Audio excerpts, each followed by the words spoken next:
The story begins with the main character sitting quietly drinking tea, while the main girls watch and discuss her. They call her the lady that the prince chased, the one who caused such a stir, and now she's being wooed to another man, and now it seems her chosen one is Duke Rodnane Yales. Everyone says that this man really possesses. Also, he had dark hair like night sky eyes and hair like silk. The main character's name is Yvonne Argentros. She is the youngest daughter of the Argentros family, a magician and a known villainess. The guy she's talking to now is Rodnane Yales, who is the Duke of the Northern Lands of Yales. Talking to this guy, Yvonne felt very comfortable as she thought he was just amazing, so much so that her heart was beating too hard. She was so nervous she was blushing and trying to pull herself together and act normal. Suddenly, looking the guys straight in the eyes, the protagonist apologized for what she said. This is the first time they met, and then she asked if he could lend her some money. Yvonne always wanted more to be not the main character of a novel, but the villain. Even if she gets scolded and finger pointed at, she's still a villain born into a rich family. She didn't want a life full of trouble and toxic people. In her past life, she was just a girl who spent all her free time working and rarely left her office. But one day on her way home, some man in a truck sent her into the world. Before this incident, the protagonist was already at her home, where the maid asked her why she wasn't eating, asking if she had no appetite. To which Yvonne replied that the food was actually very good, and she also didn't understand how she could just lose all the birds with such a sumptuous breakfast. And as we can see, she's living the life she's always dreamed of, reincarnated in the body of the novel's rich villain.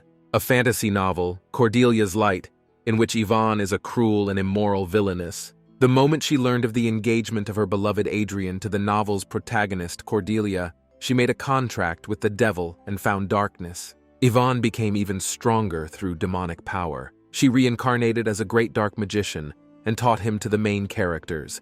But in the end, she met her end, dying a tragic death. Holding the glass in her hand, Yvonne decided she couldn't let this ending happen again. Of all the buildings of romances she had read Yvonne, she envied more than the rest. She was the Duke's youngest daughter. And her family owned an orichalcum mine and several gem mines. They also had their own trading company, selling the best magic items in the empire. And her father was the owner of a magic tower, because in the long history of the family, in the lineage of many mages noted, Yvonne had the abs, the perfect figure, and unique beauty, plus she had a knack for magic. Lying in her bed, the protagonist marveled at how completely she was. In her past life, she was an orphan who lived in a slum and worked nights without end. Compared to that, however, Yvonne's life is a bit too much for her. So she decided that from now on, her main goal was to be happy for the two main characters and their happy ending. And all she has to do is get around that landmine of a protagonist, and there's no way she's going to become a dark wizard. Suddenly, a maid approached the girl, saying that the Duke had come to see her. Upon hearing this, Yvonne was a little surprised at this, and abruptly got up from her bed to look at her father, who entered the room and immediately announced that he had given his daughter a trial period. However, he sees that she is not the least bit remorseful, and he was very curious as to what she was up to. Her father's name is Kaiser, and he is the master of the magic tower. Before Yvonne got on the case, she'd done something terrible, like throwing a bomb where the main characters were dating. She was very lucky that her bomb didn't hit any people, and there were no casualties. But the protagonist can't understand why she did it, and why her character has such a character, so she'd better reincarnate before she did it. Of this case, once she was here, she got a punishment, which is that she had to sit in her room without going out, but still she could eat whatever she wanted and lie on the bed whenever she wanted, which is not much of a punishment. Smiling, she didn't understand what she was supposed to be sorry for, so she apologized, saying that she would be quiet and think about her action. When Kaiser heard that, he called his assistant, which made the protagonist a little nervous, and she thought her father wanted to kick her out. But when she heard her father ask the assistant to give Yvonne a task with those documents, the girl was a little relieved. The aide worriedly explained to the Duke that he didn't think the lady could handle it because it might be too difficult for him. And even though these documents related to Martha's branch are a simple task, there are a lot of them. When the protagonist heard that, she was completely bewildered and wondered how many documents there were and whether she'd have to work nights. Kaiser suddenly announced that today his daughter would work 6 hours a day, which pleased the girl a little, because in her previous life she had worked 15 hours a day, and 6 hours was easy for her. Also, the Duke gave the girl a week to sort out the paperwork, and if she runs away this time, he'll take her out of the bloodline, so she should do the right thing. As she left the room, leaving Yvonne alone, she thought that, although she wasn't in perfect harmony, she was glad to have a family. The first day she came into this world, her father called her crazy, and it didn't seem like he even hated her. The maid, whose name is Carol, anxiously approached Yvonne, who was glad that at least she was not kicked out. Also, the girl said she wanted something sweet. Duke Rodnan, meanwhile, was in his study reading a document carefully. The Duke was suddenly approached by some guy who didn't understand. Why is the Duke reading this document again, since judging by the lack of news for 18 years, it's long since forgotten there? To which Rodnan replied that his father was worried to the end that he wouldn't be able to repay this debt. He even wrote in his will that Rodnan would be sure to honor his request if he came back. However, the guy with blue hair tried his best to reassure the Duke, saying that there was no point in worrying about something that hadn't even happened yet. Besides, he is sure that his father will not contact him, and he has a hunch that never deceives him, which surprised the Duke a little, and though he thinks it is wrong, he will try to believe him. Meanwhile, Kaiser was in his office holding documents, shocked by his daughter's work. The assistant was also explaining to his master that Yvonne had indeed come up with a very good idea by which they could immediately estimate the monthly sales of the company. This method is called the method of organizing square tables, which is a real reform. The aide also added that he knew that the protagonist from childhood was characterized by a lively mind, but he did not think that she was so smart. Meanwhile, the Duke would be a little puzzled because he always thought that his daughter did not like to work with documents. So he looked at his assistant and ordered him to get Yvonne's personal maid in here. A short time later, Carol was in the Duke's study. Kaiser immediately asked the girl if she hadn't noticed anything strange about Yvonne's behavior lately. Besides, Carol is closer to her after all, and surely she knows something. The maid said worriedly that she also wanted to talk to the Duke, because after he had punished her, she had changed completely, as if she had become a different person. Carol began to say that the protagonist was eating less, about half the usual amount, which shocked her father, since she had been eating 6 meals a day since she was a child.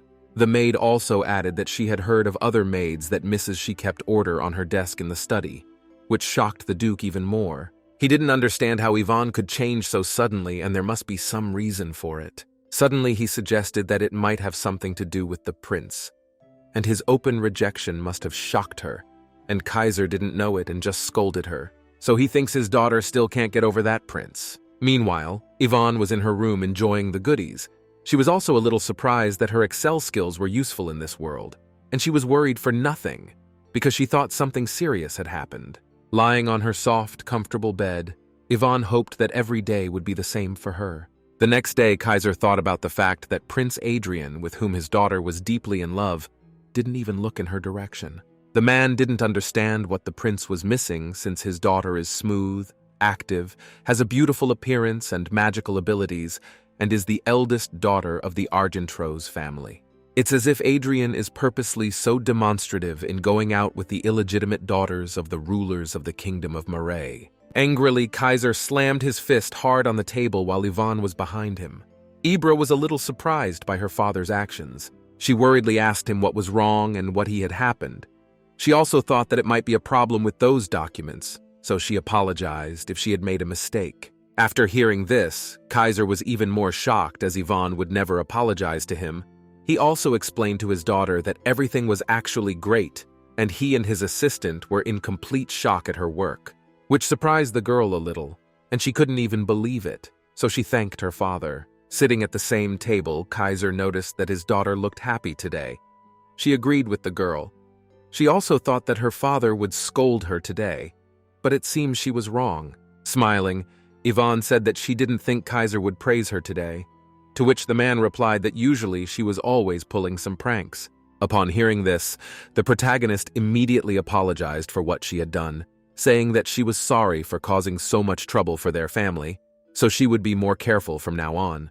Although she was actually thinking of a lifetime of relaxing at home and enjoying delicious food. When Kaiser heard this, he shouted at his daughter, but when he calmed down, he told her that they had punished her to make her better. But seeing her in such a state made his heart uneasy. He also added that he bought the girl a house where she can break things to vent her anger. Yvonne was surprised at what she heard and didn't understand why he wanted her to trash the new house. The aide also added that the Duke has installed a shield near the house, which means that the protagonist can not only use magic, but also detonate bombs. Also, Kaiser, holding a cup of tea in his hand, added that she can go there now. At that moment, Yvonne, waving her hands around, didn't understand why she had to blow up her house, as she had dreamed of having her own house all her life. So she started to convince her father that he was punishing her because she had done something wrong and she didn't have to wreck the house, which just shocked the father. And he slammed his fist on the table and yelled at the girl, asking her what was wrong with her. He started to get angry so much that he even started to use his magic. He didn't realize who this Prince Adrian was who had driven Yvonne to such a condition. But then Kaiser immediately calmed down, saying he was a little nervous and apologized to his aide. Meanwhile, Yvonne was amazed by this magic and said something to her father that was just amazing. Looking at her father, the protagonist realized that he's probably shy now, but maybe he's more soft-spoken than he looks. At that moment, the Duke said that if Yvonne wanted something, she should just tell him. If she wanted a romantic relationship, there were only men far more worthy than that prince. Hearing this, the main thing was a bit thoughtful, and she remembered that in her past life, she had not had one opportunity, so she told her father that she would like to study, which left the man in complete shock. All the characters were shocked by these words, not understanding how Yvonne could have just said she wanted to study. After a while, there was a book in front of the girl, which she read with great interest. Because of her recent reincarnation, she does not know much about this world, so she reads these books. She was also excited to finally be able to concentrate solely on her studies. In addition, she realized that since her father was a magician, it meant that she had magical powers too, and she would be very interested in learning how to use magic properly. However, reading books, she didn't understand why she couldn't master magic books, although she has no problems with reading, so she assumed that it might have something to do with the fact that she wasn't the real Yvonne. Even though she didn't need magic right now, she decided to try it just in case, so she got into the right stance to summon magic. Suddenly, some guy with white hair who was next to the door to Yvonne's room said he was coming in. When he went inside, he saw a girl who was trying to use fire magic, but she couldn't do it, and she didn't understand why he had come in at that moment, and she felt very uncomfortable. Turns out that guy was her brother Barden, who calls Yvonne a crazy dog and is also an assistant professor at the academy in the magic department. The guy was also very surprised that the protagonist was able to translate sales into order and made those spreadsheets, so he didn't understand why she suddenly wanted to study basic subjects. He also asked the girl if she wanted the title to replace the lesser duke, which surprised the girl a bit. She angrily asked her brother to listen to her carefully, as she just wanted to help him and her family. She also began to say that the monsters used to appear once every 10 years, but now it's getting shorter and shorter. Barden probably already knows this because he's been in battles with these monsters, and the last major battle was 5 years after they appeared. So it's obvious that the next war will be even bigger and more likely to happen in 3 years. Barden was a little surprised at what he heard and didn't understand what Yvonne's guess was based on. At that point, the girl replied that she had been studying history all day today, looking up when there were major battles and checking to see if there were any monsters in those battles. Holding the spreadsheet with all the data in his hand, Barden didn't understand how Yvonne could figure it out on her own and still compile the data into a spreadsheet, so he wondered what she was really trying to accomplish because she wasn't the type to just help him. At that moment, the protagonist explained in a calm voice that she was actually having a very hard time, and she just wanted to help him and his father live a peaceful life, asking if her brother understood her. Barden was shocked when he heard that, and once again called the main character a crazy dog, thinking she was crazy. After a while, the guy was in his father's office explaining to him that the main character had really gotten weird, to which Kaiser agreed, saying she called him awesome, to which Barden added that Yvonne called him brother. The Duke also explained to his son that he thinks it has to do with the prince's rejection, which was a big blow to Yvonne.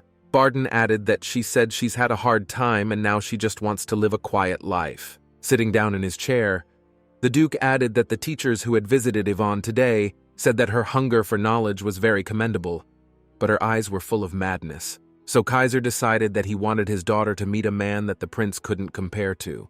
because after a date with this man, her condition might improve, which his son agreed would be better than staying home all the time, also looking each other straight in the eye. They thought of Yvonne's youth, but it was okay to let her go out on a date. Meanwhile, at the Rodnane mansion, the guy was telling his assistant, whose name was his gut, had failed him again. Holding some document in his hands, the Duke asked his assistant to prepare everything for the trip, as he had an excuse to go to the capital again. Namely, he received an official invitation to meet Yvonne. 18 years ago, the previous Duke of Yales was a rather straightforward and self-assured man. He took part in the fight against the monsters, trusting only his sword. However, during the battle he was trapped in the flames. At the time, Kaiser Argentros was passing by on his way north to get medicine for his sick wife, and Grand Wizard Kaiser helped the Duke in that dangerous situation, so the Yales family owed a great debt to the Argentroses. The proud father was on the one hand grateful for the rescue, but asked not to disclose the fact that the magician had helped him out of danger. In exchange, he promised to fulfill any request of Kaiser. We return to the present, where, thanks to one letter, the forgotten oath has made itself known again. Ant was a little surprised at his master, and asked if he really intended to go there, to which the lad replied that the prince had a lover, which upset the Duke's daughter very much. Hearing this, the aide thought that Duke Argentros is already overstepping all boundaries. He does not understand how it is possible to recall the vow for such a purpose.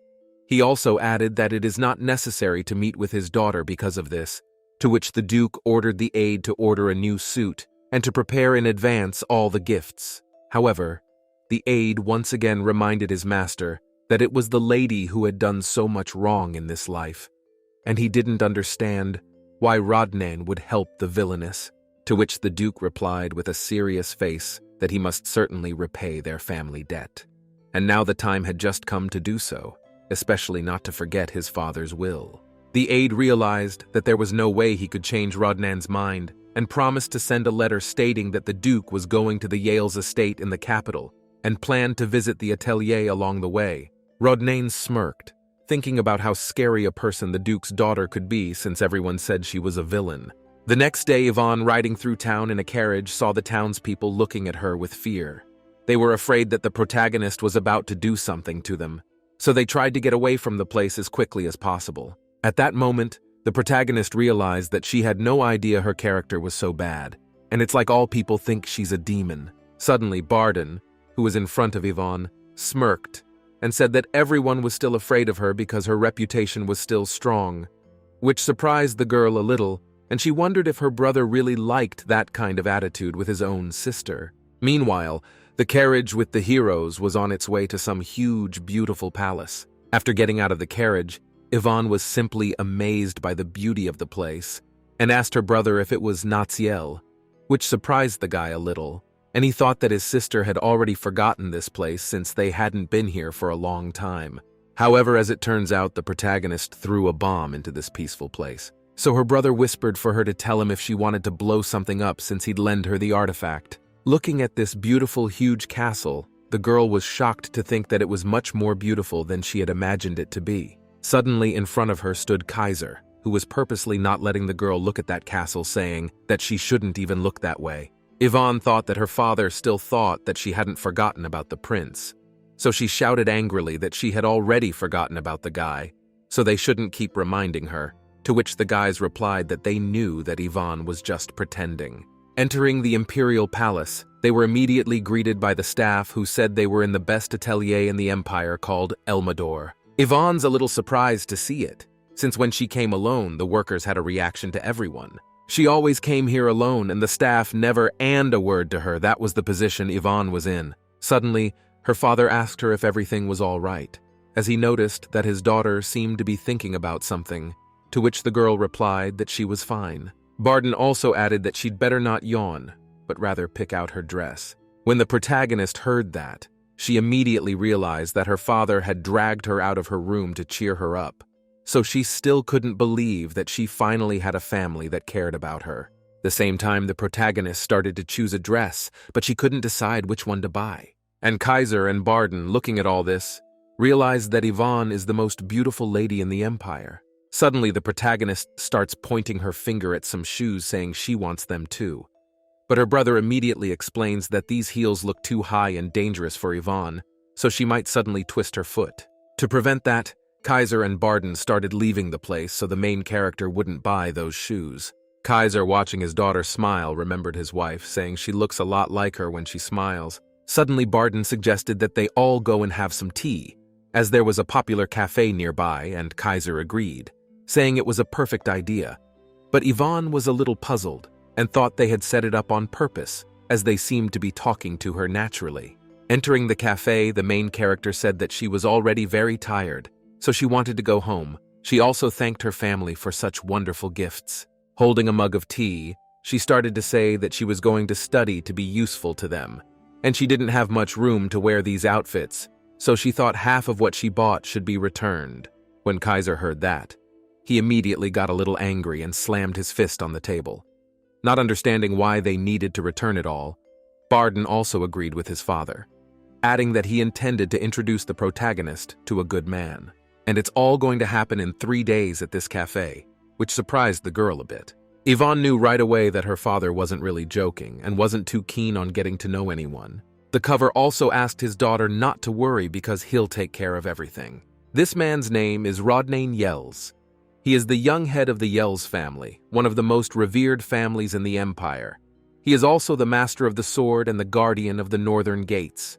When the protagonist heard this, she remembered that she had heard something about him, and she remembered her dance teacher saying that he was a handsome, gentlemanly, and versatile man who was admired by everyone.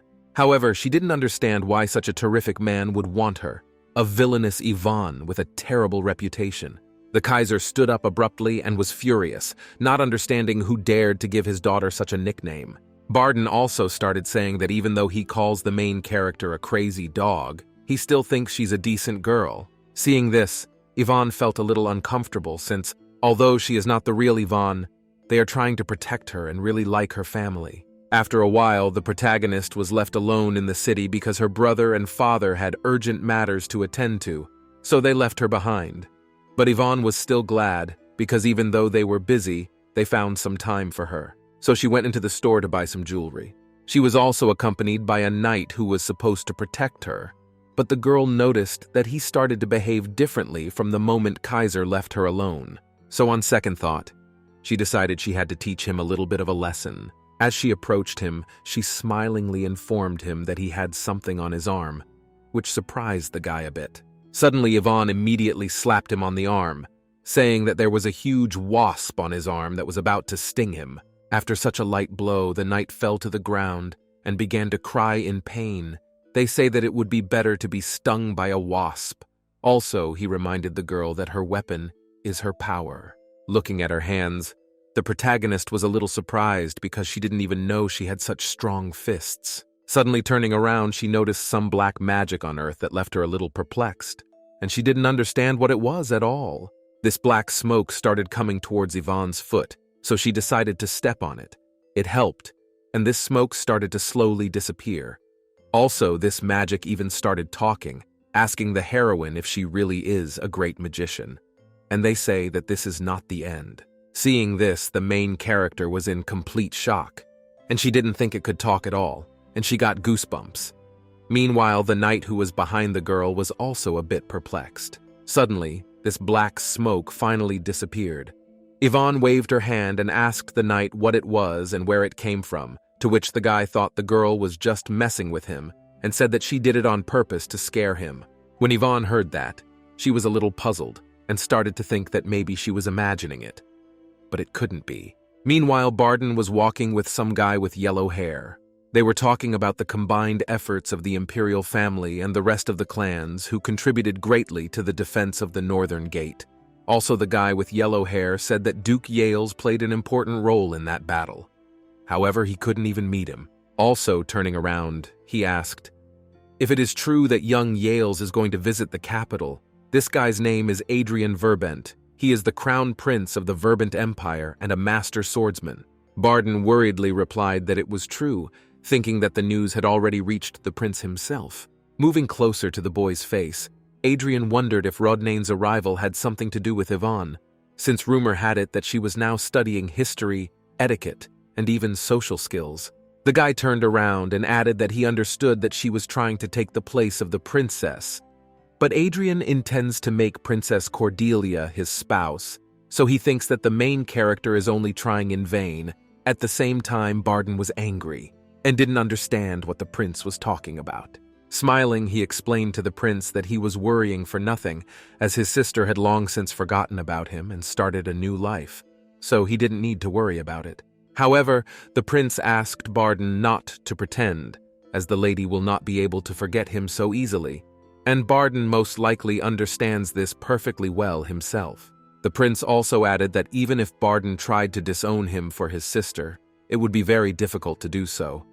At that moment, Yvonne's brother was furious, and if not for the prince's title, he would have dealt with him long ago. Suddenly, Barden noticed a handprint in the tree, and he wondered where it might have come from. Barden already wanted to write it down with some sort of purple crystal bracelet just in case. However, the prince immediately interrupted him by asking if Barden was now listening to him, at which point the protagonist's brother was forced to tell the prince that there was some strange mark on the tree behind him. But when Adrian looked at that tree, he didn't see anything strange, saying something just an ordinary tree. Barden looked coldly at the prince and apologized, saying that his sister had really forgotten about him, so he thought that Adrian should stop paying so much attention to it, and that he and his father didn't want Yvonne to take the princess's place. After saying that he just turned around and went about his business, during the war Yvonne thought Adrian was not a bad guy, but he didn't understand what his sister saw in him. So Barden thinks Yvonne doesn't know anything about men,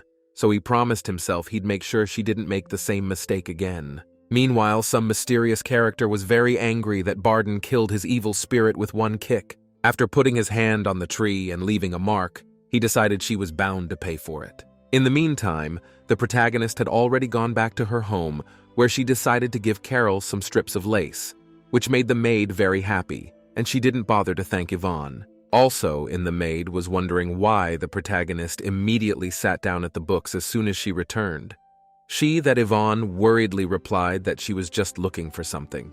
She actually wants information on shadow-related monsters, but for some reason she can't find any, so she thought her character had a lot of detractors. And the thought suddenly popped into my head that whoever's out there hunting her is trying to take her down. Yvonne was frustrated as she couldn't find any information, so she decided to ask Carol if she knew anything. The maid replied that she didn't know anything, but because her voice was shaky and she was worried, Yvonne immediately realized that she was hiding something and asked her to tell the truth. Then Carol couldn't contain the secret and said something to the right desk drawer in the artifact lab, which is a bomb-making cabinet. When Yvonne heard that, she realized that since there was a bomb-making room, it meant that her character was really into blowing up buildings. So she asked Carol to be sure to let her know when someone wanted to go in, to which the maid, not ceasing to rejoice at the gifts, replied that if she found that anyone had broken in, she would promptly throw the bomb which was in the earring. And she didn't even know her maid could be so dangerous. And she finally realized why Carol stayed on as her maid for a reason. When night fell, and all the characters went to bed, Yvonne decided to go into the lab and see what it was all about. Once inside, she thought it would be dark and boring. However, it turned out to be quite different, and there were a bunch of different tools and materials to make bombs. She's also finally able to find the desk the maid was talking about, but she can't find the drawer. Suddenly, she was able to find a green box, and opening it, she saw a hardcover diary and another book. However, Yvonne couldn't understand why it was so important that her character gave Carol the bomb. So first, she decided to study the diary, but she couldn't open it, and even her strength couldn't help her. Then she decided to look at the book that was also in that drawer. Picking up the book, she was not shocked to see something to do with magical memory loss and remedies for it. Dropping the book on the table in shock, Yvonne realized she had magical memory loss. She finally realized why she couldn't use magic, and it was because she was sick with something. But this book has a cure for it. For this purpose, it is necessary to crush 1 kilogram of crystal thiels. If you melt 1 kilogram of this crystal and regularly take tea, brewed from it is possible complete cure from magical memory loss. But there is one but, namely the price of this crystal for 1 kilogram is 100 million, which left Yvonne in complete shock. Meanwhile, Rodin was in the atelier where he was trying out new clothes, Also, the workers praised the clothes in the Duke, saying that they were made especially for him and look perfect on him. They added that it was an honor for their family to work for him. After trying out the new clothes, the Duke realized that they really did look beautiful. So he ordered the workers to prepare them to size. Rodnan asked his aide if there was any news from the north, to which Aunt replied that fortunately there was no news of monsters. He also asked the Duke if he planned to return to the north after tomorrow's meeting, to which the man agreed, adding that he'd noticed the monster had been showing up too often lately. At the same time, the protagonist is in her room where Carol is brushing her hair. Also, the maid noticed that Yvonne's face has become pale, and she assumed something to do with a bad sleep regime. Suddenly, the protagonist announced that she wanted to buy something, so she asked the maid if she could look at her list of possessions, to which Carol instantly replied that there had been no change at all since the last sale of the mine. Hearing this, the protagonist was completely bewildered and turned around and asked the maid if it was indeed the last mine to be sold. Carol also explained to Yvonne that she had spent everything on loans from the magic company, which upset the girl, and she realized that the daughter of a rich duke had not a penny behind her back. As she thought about it, she realized that in dangerous situations, she wouldn't be able to use her magic at all. Then Yvonne looked at her maid who was holding some jewelry, asked her to hurry up as I don't care what I wear, and asked her to bring the magic orb faster, to which Carol agreed, noting that the protagonist looks great with any jewelry. Finally left alone in the room, Yvonne decided to use the magic ball to call the company that mines these crystals and ask for the price, to which she received the answer that 1 gram would cost 20 million. Also, this company said that the girl contacted them just in time, and now the price is very good, since last week the price was 30 million. Smiling, the protagonist asked if not by chance some cheap TLC, which surprised the salesman a bit, and he thought it was a joke. He also added that this crystal is usually sold by the gram, and if Yvonne needed a kilo, she'd have to buy up all the Thiels in the empire. Frustrated, the protagonist didn't understand why she had difficulties in this life, because she thought things would be easier here. Thinking and sipping her tea, she thought that this cup looked expensive, so it could be worth a lot of money. And if she sold her clothes, she could get a lot of money, but it wouldn't be enough to buy a kilogram of crystal. As it turned out, she was at a meeting with the Duke, who did not understand what the girl was thinking about, and immediately apologized, saying that it was nothing special. Yvonne looked at Rodney and already knew he was handsome, but she didn't think he was that handsome, so she even started to think about asking him out on a second date. But she didn't have time for that right now, and it would be better for both of them if she finished and got out of here as soon as possible. Since the girl had nothing to lose, she decided to try her luck and ask the Duke for money. What a special guy for a couple seconds of bewilderment, and he didn't even know how to react to it. Looking at him, Yvonne thought that after saying that he was speechless and would quickly leave the place, so she didn't understand why he still hadn't left and kept looking at her like that. Suddenly, the guy asked the girl how much money she needed, which shocked the girl, and she immediately replied that she needed 200 million gold pieces. She was in complete shock and could not believe that the Duke was really willing to lend her such a large amount of money, because she thought that he was going to scold her and refuse her. Taking out a pen, Rodney began to sign some documents while Yvonne stared at his charming beauty, thinking about how long and beautiful his eyelashes were, and she thought he was the reason they invented the word beauty. Watching the guy sign the document, she thought the Duke had really lost his mind and was going to lend her money. So she stopped him at once and apologized, saying that although he was a very kind and fair man, she thought it was wrong to lend money so easily. Yvonne also added that she herself does not know about her situation. Besides, today is only their first meeting, and the Duke is already ready to lend her such a large amount of money. So the protagonist thinks that she cannot allow this to happen. Suddenly, Rodney, holding a mug of tea in his hand, explained that he only wanted to lend her the money since he knew for a fact that the protagonist was Lady Argentros. And besides, all this money was from his personal fortune, so there would be no problems. And even if the heroine decided to cheat him, there was nothing to be done about it. Yvonne was taken aback by the Duke's words, but told him it would be right to run away immediately as a lady on a first date behaves very strangely. Then the guy approached the girl and said that it wasn't really true, and he didn't think she was acting weird, so he had no good reason to run from here. which just struck the girl.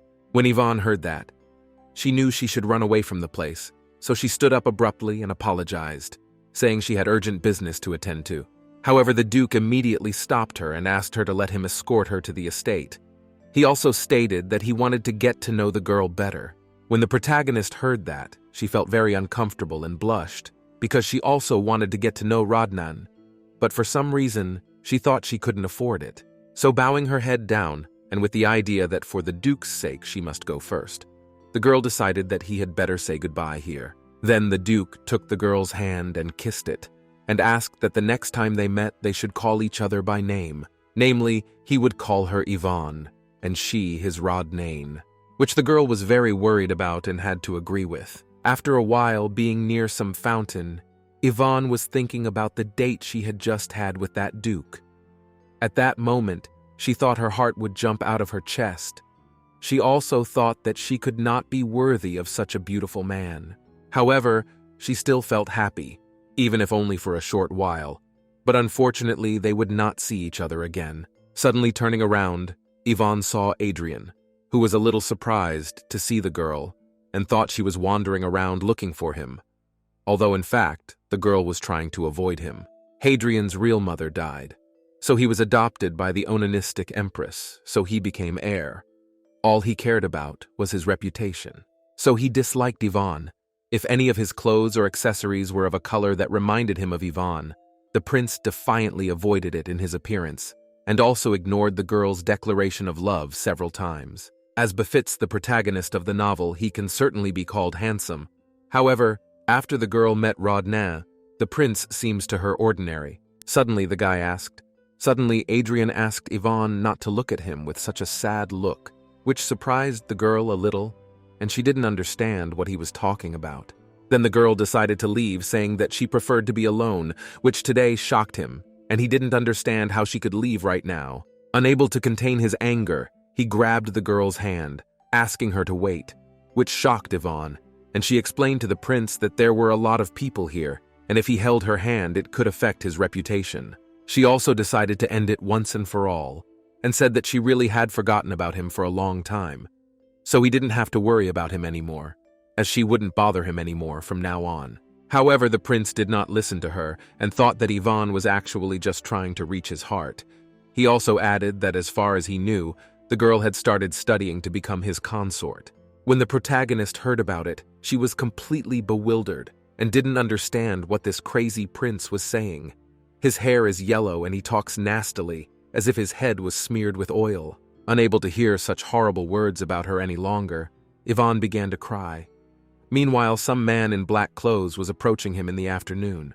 As it turned out, it was Rodnan who finally managed to find the protagonist and immediately gave her a coat to make her feel good about herself.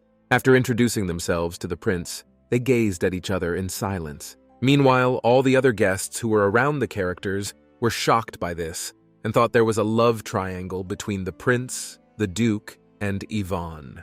At the same time, the main character was completely bewildered, and she didn't even know how to react to this, and she was already starting to regret not taking her brother's artifact with her. Rodnane told the girl that he had prepared a present for her, but unfortunately, he had not had time to give it to her, so he suggested that she go somewhere more private. Looking the Duke straight in the eyes, Yvonne realized that he understood the situation she was in and decided to help her, so she started to play along too. Apologizing to the prince and hugging the Duke's arm, she explained to Adrian that she had a date with Rodnan right now, so they wanted to spend time together. After saying those words, the heroes left immediately, leaving the prince alone. Walking, Yvonne thanked Rodnan again for being able to get her out of such an unpleasant situation. She also explained to him that she knew he had only come to date her at her father's request, so she thought it must have been hard for him to do it, and now he had to save her from the crazy prince. Suddenly, Rodnane hugged the protagonist sharply and pulled her closer to her, which surprised her a lot, and she thought they were too close to each other. Gently touching her hair, the Duke reminded her that they had agreed that they would call each other by their first names the second time they met. Yvonne was pleasantly surprised by the Duke and explained to him that if he continued to act like this, she might misunderstand everything. A short time later, Rodnane was in his mansion drinking tea in peace. But as he sipped his tea, he imagined the beautiful eyes of Yvonne, who could not leave his mind. Suddenly turning around and looking at his aide, the Duke asked if before he went on the date, Ant had said that Rodnane had good looks, to which the assistant of course agreed, adding that he's handsome now and always will be. However, the Duke did not believe a word Ant, thinking that his criteria of beauty are very different from the standard. But the assistant did not understand what he said, and worried began to assure him that he is not true looks very beautiful, and if he does not believe it, he can conduct a survey. Rodnane explained to Ant that he thought Yvonne looked at him like a rock, which surprised the aide a little, and he said in bewilderment that she was probably just having trouble with her eyes. Also, the Duke didn't realize where he was hearing some bell sound coming from, and it was coming right now, as if the lady was calling his name and he was in complete confusion. Ant thought Rodnane was probably pretty tired, but asked him if he had given the gift he had prepared. After the lady left, the Duke realized he hadn't given her a gift, so then he decided to follow her, where he saw her crying, which immediately made him realize that it had to do with the prince. Besides, Yvonne was having a hard time getting a date, and then there was the prince she had long loved. And then Yvonne thought it must have been hard for the lady to see him, so heavy that she took him under her arm to get out of there. Looking sadly out the window, the Duke thought that the main character really only liked blondes. Suddenly, an aide came to him and informed her that everything was ready for tomorrow's trip, asking when he planned to leave, to which Rodnane replied sharply that he had decided that he would remain. The Duke also asked Ant to see if Lady Argentros had any major trades, which surprised the aide a bit. The Duke did not understand why the protagonist asked for 200 million. Their family is considered one of the richest in the empire, and he did not understand why she would need such a huge amount of money. Even though it's not like him, he won't rest until he's satisfied his curiosity. As he watched the sunset, Rodnane couldn't stop thinking about Yvonne, comparing her to that beautiful sunset. He also realized that he should have prepared a more valuable gift for her. At the same time, the protagonist who was at home finally opened the Duke's gift, where she saw a bracelet with the Thiel's crystal, and she thinks that there are at least 10 grams of it. Also, if you put that into money, it would be 200 million gold pieces. So Yvonne didn't understand how Rodnane could give her such an expensive first date gift. She also thought that she was not the perfect man, as he gave her exactly what she needed most. Yvonne realized that this perfect man would certainly not be hers, but she wished him happiness. Suddenly, Kaiser and Barden came into her room, unhappy that the girl had met a prince on a date. So they decided to make sure and ask if it was true, to which the girl replied something happened by accident, and to be precise, it was in the square. While looking at her relatives, the protagonist noticed that they seemed to be working too hard, and they became pale. Also, their weight shows the fatigue of the average worker in a Korean company. However, her father didn't understand why Yvonne was so worried about them, since she was already having a hard time on that date. Kaiser also apologized to his daughter for sending her on that date that got her to meet that nasty prince. But Yvonne smilingly assured her father that everything was fine and he needn't worry. But it was the other way around, and she was embarrassed in front of the Duke of Yells, as he had to go out with someone like her. That he disliked Kaiser so much that he asked Yvonne never to say those words about herself again. In addition, they think she is very smart and beautiful. So the Duke is proud to have such a daughter, of course, because of her character. There used to be various rumors, but she has realized everything, which Yvonne of course agreed with, adding that she had put it all behind her, and now she wanted to start her own business. And for that, I now needed a huge amount of capital. Namely, she needs a huge amount of money, and said father and her brother immediately recognized her sister. Yvonne asked Kaiser for 10 million gold pieces and promised she'd give it all back with interest. When Barden heard this, he said that 10 million was the price of just a few outfits, and he could easily give her that small amount of money. Then the girl stated that she was writing an official promissory note and would take a debt from her father, which she would definitely pay back, because she wanted to gain his trust. Kaiser was a little surprised to hear this, but agreed, adding that he was willing to give her the money for nothing, no debts involved. In addition, they are not only a clan of mages, but also the owners of the company Hose. This is a good chance to teach the main character to run a business on her own. When Yvonne heard this, she was overjoyed and thanked her father again, promising that she would not disappoint them. Night Kaiser talks to his son, telling him that the protagonist has changed a lot lately, and her more determined look makes her even more like her mother. The Duke was also hoping to get his daughter another meeting with Rodnane, depending on her reaction. But she's probably not over the prince and still has feelings for him, which Barden agreed with, saying that feelings for someone don't go away easily, and it takes time. He also thinks she's probably just pretending not to be interested in him anymore. Adrian, though, is the heir to the throne. But while he doesn't have a strong hold on power, he became the heir because he was adopted by the Empress. But that could completely change at any moment. Rodnane was a little surprised at his father's words and asked him if he meant to influence the choice of an heir. To which the Kaiser replied that if Adrian ceased to be crown prince, he would no longer be able to look high on their family, which surprised Barden a bit, since their family usually never interfered in the imperial family's affairs. To which Kaiser replied that it wasn't just for Yvonne. Besides, the king's illegitimate daughter named Mare doesn't inspire confidence in him at all. Barden agreed, adding that her healing skills, which she used to save the prince on the battlefield, were beyond the normal level, and he was even thinking of investigating it. Hearing this, Kaiser was a little surprised, but still decided to trust his son, also asking him to contact the third prince. The next day morning, Yvonne was in her room where a maid brought her 2 letters, one black and the other white.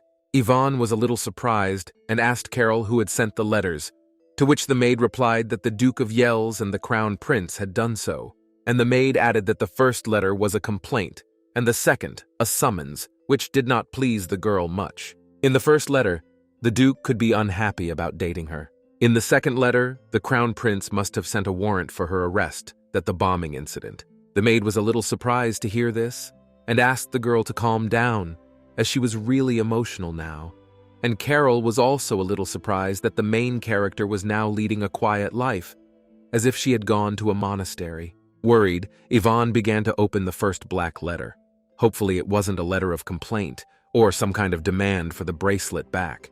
Reading the letter, the protagonist learned that the Duke really liked last night's date with the girl, and he also worries whether she liked his gift or not. Also, at the end of this letter, the Duke politely asks the protagonist to go to the opera with him, much to Yvonne's surprise, and she realizes that Rodnane wants to arrange a second date with her.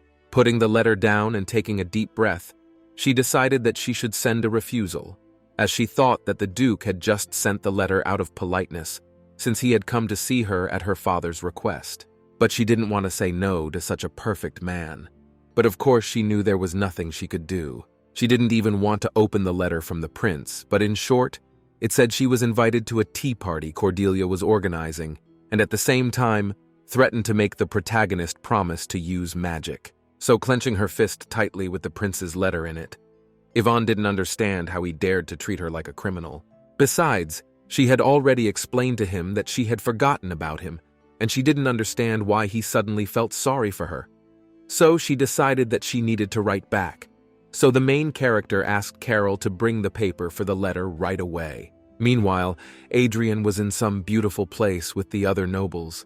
He was very impressed with the place, for it was called the Green Palace for a reason, and the summer flowers looked so fresh and colorful here. As it turned out, Adrian had arranged the tea party to see if Yvonne would come or not, and was really surprised when he realized she wasn't coming. She used to try to get an invitation from him if she knew he would be there, but he didn't understand why she had suddenly forgotten about him. Suddenly, Cordelia was next to the prince, noticed that the guy was thinking, and decided to ask what he was thinking, and the prince replied that the battlefield was very dangerous then. He also told everyone that Cordelia had saved his life, thanks to her magic of recovery. The 2 ladies who were at the table with the heroes were awed by Cordelia's skills. Suddenly, one of the girls asked the other guests if they had heard the news that Duke Yales was on a formal date with Lady Argentros, is also still in the capital, and rumor has it that Lady acted very demure with him on their date. So the guests were very curious as to how they ended up on a date together. Suddenly, Cordelia interrupted their conversation, praising the skin of her 2 friends who are called Marquis Shelia and Lady Alantha, which pleased the girls, and they explained that they had been taking care of her lately. At the same time, the protagonist was reading the contract for the Rhodia herb she'd just signed. Smiling, she thought it was really a genius item, Namely, it was inexpensive, so she could use her father's money to buy her a license for it. Rhodia herbs are commonly used as an antipyretic, but they are a good remedy in view of the availability of more effective medicines. But this is if you use it as a remedy for fever. In the story, when Hadrian and Cordelia returned back to the capital, an unknown skin disease appeared among the aristocrats. Cordelia, who was a bastard child, was not accepted in high circles, but she found a way to cure this disease, thus changing the attitude towards herself. But with this particular remedy, turns out it's an herb. Cordelia was giving away this herb for free to everyone, but Yvonne has no desire to do that since she's a villain. So she decides that since she's in this affair, she needs to use all the information she has, and she intends to use this herb to make 200 million. Now, Yvonne had just arrived in Natsiel, and at the time she was thinking about how to sell this herb for more money, so she thought she should come up with a package. The product she plans to sell should look high quality, and at the same time cure skin disease. It will be handmade natural cosmetics, so she needs to find a store space today and get production up and running soon before the disease spreads. Suddenly, looking at the castle, dust came into Yvonne's eyes, causing her eye to start watering. Suddenly, right in front of her appeared Duke, who was also very surprised at the sight of the protagonist, and she, with surprise on her face, asked the guy what brought him here. Also, all the people who were near the heroine were also surprised to see the Duke in this place. Besides, all the girls were amazed by his beauty and thinking that he is much more handsome than they say about him, and even from afar, as if a light was coming from him. To which Yvonne agreed, thinking that he was simply peerless, and she felt as if a light was emanating from him too. His looks fascinating, even if he was just standing there. And even his cold stare is attractive, and that murderous beauty can't get out of her head. Suddenly, Rodnane pointed at himself and said that Yvonne had rejected him, but he was very glad that they had met again by chance, and the Duke wondered if her meeting had already ended. To which the protagonist worriedly replied that although she had already finished everything, but she still had her own personal affairs, although in fact she was just lying, for which she is tormented by conscience. And she can't lie so easily looking into those red eyes because she didn't even have any meeting. Hearing this, Rodnane blushed as much as Yvonne and offered the girl a little walk, asking if she would call him to accompany her. That a little surprised the girl, and she does not understand why the Duke behaves like this with her, and even allowing that if he does it only out of respect for her father who asked for a second date. The protagonist does not understand why he always wants to accompany her and behaves with her very affectionately, so she thinks that it will not be any good if the Duke contacts her. Rodnane barely appears in the novel, only mentioned as the ruler of the northern lands, and this Duke suddenly goes on a date with Yvonne, who has a strange, rare disease. After reincarnating in her body, many events did not go according to the plot, so the protagonist will henceforth behave more carefully with those about whom little is known, because there are too many contradictions in the novel. While it may be a simple courtesy, there is nothing wrong with being cautious. Then Yvonne replied in a calm voice that in that case the Duke had better go for a walk with someone who knew the capital well, which upset Rodnane greatly, and it was the first time the protagonist had seen him with such a sad face. Then, sharply approaching the girl, he explained to her something was just an excuse to spend time with her, and once more asked her if she would let him do it.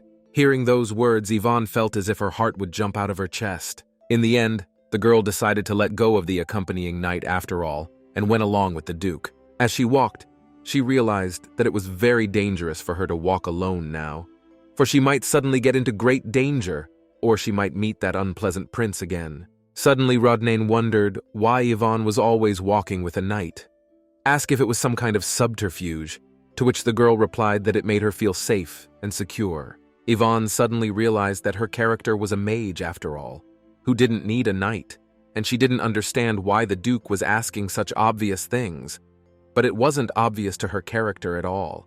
Then she explained that she could naturally do without the knight, but caution is never a bad thing, to which Rodnane immediately agreed, adding that there are too many scum in this world. Then Yvonne decided to change the subject, asking if he didn't mind if she went shopping, to which the Duke replied that there was nothing wrong with it, and said he'd take into account that she likes to shop.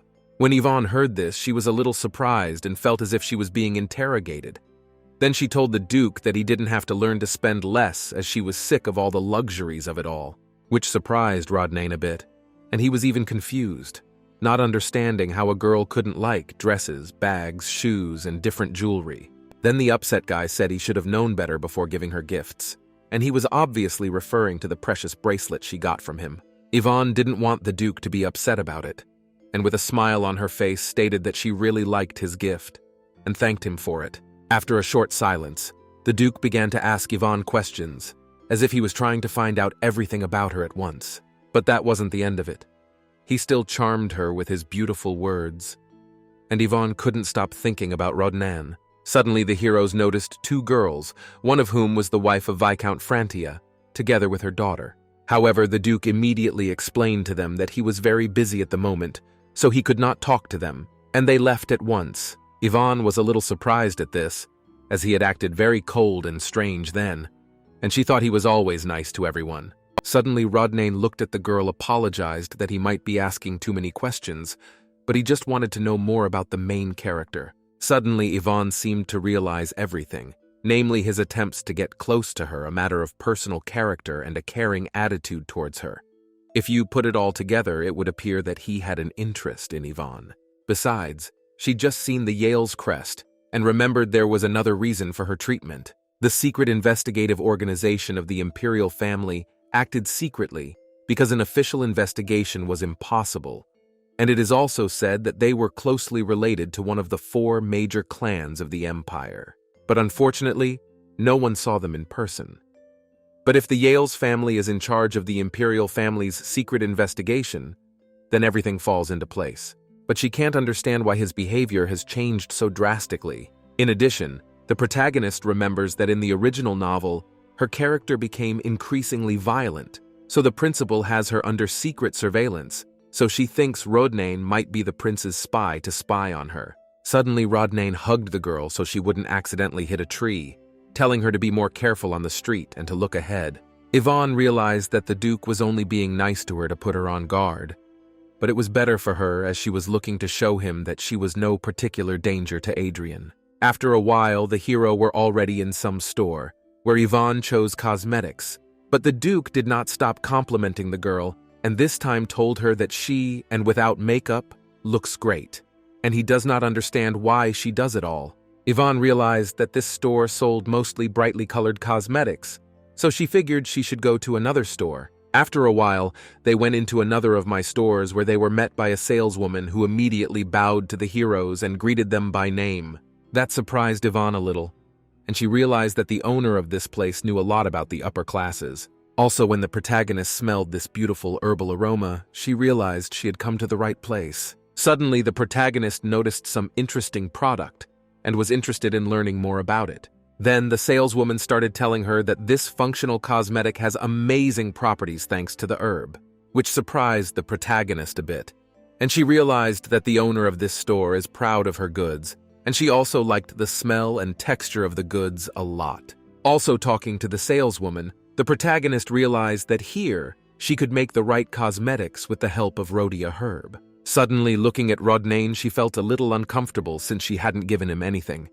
Though she realizes he may be a spy, but that's the prince's assignment, not who's doing it. So she approached the Duke and asked for his hand. Yvonne started using the herbal makeup on his skin to ruin it. Touching his gentle hand, the protagonist was struck by his handsome hands and the veins on his arms. Also, she thought that he was very powerful. After she finished applying the makeup on his hand, she decided to ask his opinion about it and see if he liked it or not. But instead of hearing a normal answer, the Duke just kept silent, which worried the girl a little bit. Then Yvonne thought she might have been too rough with the Duke, and he might not like her touching him. She explained in a shaky voice that she just wanted to thank the man who had given her such a beautiful gift. Besides, Rodnane always holds a sword in his hand, and the hand cream might help his skin on his hand. After saying these words, she immediately started to run away, thinking it was some kind of shame. But the Duke immediately started to stop her, saying that she was actually right, and you should take care of your skin. Meanwhile, Adrian noticed that even though the event was over, all the visitors had not left, but had gathered together and were talking about something. According to one of the girls, they were just discussing Duke Yales and Miss Argentrose, since rumor has it that they are now on a date in Naziel, which surprised Adrian a bit. and he immediately assumed that the main character was probably just trying to make him jealous. However, he reads that it's very cute. As he walked away, he thought it was very surprising that this villain seemed attractive, and this time, she really did try hard. Leaving Cordelia alone, she wasn't happy that the prince had started thinking about Yvonne again, even though he had long ago rejected her because he didn't like her. But his facial expression and actions indicate obvious jealousy, and such feelings can't be shown by someone who has absolutely no interest. Then, angry, the girl decided she should somehow make him pay attention to her again. Suddenly, the girl noticed Barden, who immediately looked at her angrily. During the war, with the help of magic healing, the girl managed to win the favor of others. The only one who did not succumb to her charms is the Duke of Barden. Perhaps she can use it to win back the prince's interest in her. Even though she has no affection for him, she has no choice but to do so. Meanwhile, Yvonne and the Duke were having a nice time. Rodnan, holding a present for the girl, was very happy about it, which surprised the girl a little, as it was just an ordinary cream, and he was happy that she was even a little embarrassed about it.